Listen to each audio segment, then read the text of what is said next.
New York Governor Andrew Cuomo and New Jersey Governor Phil Murphy are holding a joint press conference. Let's go to that now.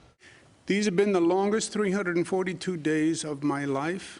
I think most New Yorkers would say that. Most people who live in New Jersey would say that. This has been an extraordinarily difficult, stressful period. And you really saw people rise to the occasion. We are working on three priorities: rebuilding and recovery, vaccination, and controlling COVID. To rebuild and recover, we need help from the federal government. This has been a national pandemic. It's a national economic crisis, and no state can recover on its own, and we need federal help. And it's in the nation's best interest to help the states recover. What you call state and local relief has been debated for over a year. Prior administration was against providing states and localities with relief. President Biden said when he was running for election that if elected, he would provide state and local relief, and he was true to his word. He proposed $350 billion. It was accepted by the House. It was accepted by the Senate. So this is really good news. We've been waiting a long time for it. How the federal government ever thought the nation was going to recover if the states did not recover was always beyond me. The federal government is only a compilation of the states. You can't have a federal recovery without a state recovery. But President Biden stepped up and did what he said he was going to do. Now the question is fairness in the distribution of the $350 billion. That $350 billion goes to the Congress. They'll come up with a formula to distribute the $350 billion. And that's the next chapter in this story. What is the fair distribution of the $350 billion? And I believe that it is factually inarguable, but that New York, New Jersey, Connecticut paid a higher price for COVID than other states and other parts of this country. That is just a fact. COVID came to the United States from Europe, not from China, and those flights landed in New York and New Jersey, and they populated the tri-state region. That's why we had the explosion in the numbers early on. That's why we had deaths here before they even had COVID tests, because the virus was coming for 3 months and the federal government had no idea. It was negligence by the federal government. And when you talk about fairness, the federal government should allocate funds in a way that is fair and fair to this crisis. When a state gets hit by a hurricane, that state gets relief. It's not that every state gets relief. The places that paid the highest price for the emergency, and our state and our region paid the highest price for the emergency. We also need fairness in the tax policy. What happened during the Trump administration is it was highly political, and they used taxes to actually hurt certain states and take from certain states. They took tax money from New York, New Jersey, other Democratic states, and they transferred it to Republican states. That's what the quote-unquote SALT provision was all about. SALT is technical and confusing, state and local taxes, but they, for the first time ever, taxed the taxes that people pay. It was the first double taxation in history, and it was a pure redistribution of wealth, saying we're going to take from the richer states and give to the poorer states. They took from New York, they took from New Jersey, they took from Connecticut, they took from California, and they redistributed that money to Republican states.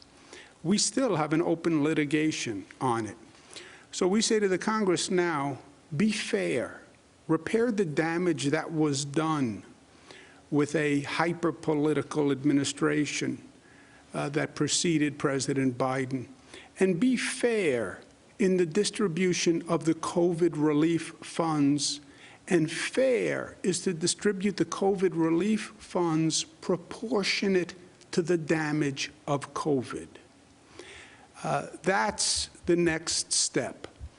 Repeal SALT, because every day that SALT is still in place, you have people paying more in taxes that they shouldn't be paying. And it hurts this state and hurts other states that were victims of the SALT attack. And distribute the COVID relief proportionate to COVID relief. I want to welcome our friend and our neighbor, a great colleague of mine, someone who we've worked hand in glove with all through this long year that really tested all of us and tested government, tested our individual strength to the core. But you got to see what people were made of.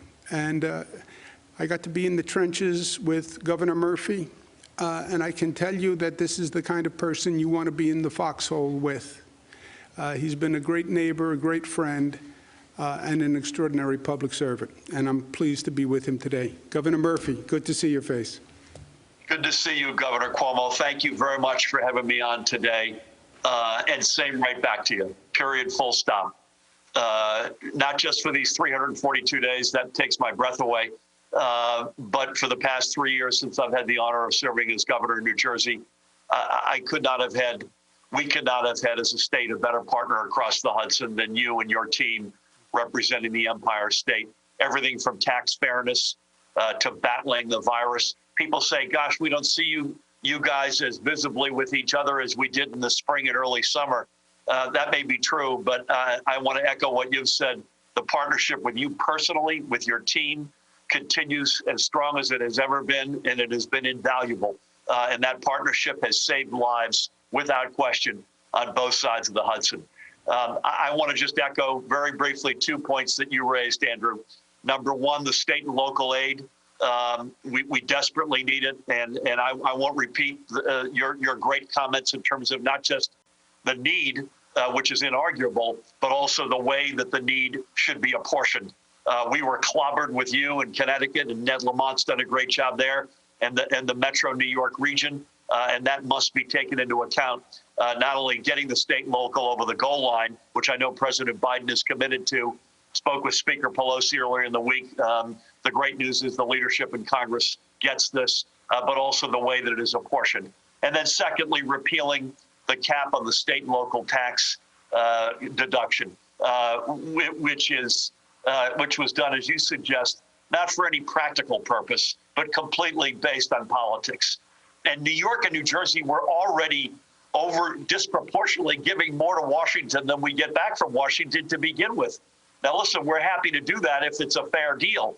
But this deduction cap made that deal a very unfair deal. Double taxation, as you rightfully point out, prioritizing other parts of the country ahead of our region, prioritizing the very wealthy and the biggest corporations over working families. So it is high time that this thing gets taken off the books. The longer it stays on, the more people are going to get hurt. I think in New Jersey alone, Governor, it's been an increment of, I believe, of around $3 billion out of the pockets of our homeowners in the state. It's high time we got this thing off the books. I'm honored to be working on that with you and on so many other fronts. And thank you again for your extraordinary partnership and leadership.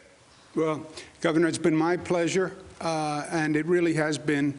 You know, it's been so frenetic that we haven't really had a chance to go back and study or analyze. But I feel the same way. I couldn't have had a better partner. And if our delegations lock arms on this appropriation, on the $350 billion and how it's distributed, and if they lock arms on the repeal of SALT, which, by the way, every representative of New Jersey and New York stood up when SALT was passed, every one of them said it was unfair. Every one of them said it needed to be repealed. So now it's just a question of when, and our point is time is of the essence. We'll get through this, and we'll be the better for it. And I want to thank you personally, Phil, for everything you've done. Same right back to you, Andrew. God bless you. Thank you. God bless you, Phil. Thank you. Governor Murphy mentioned the cost.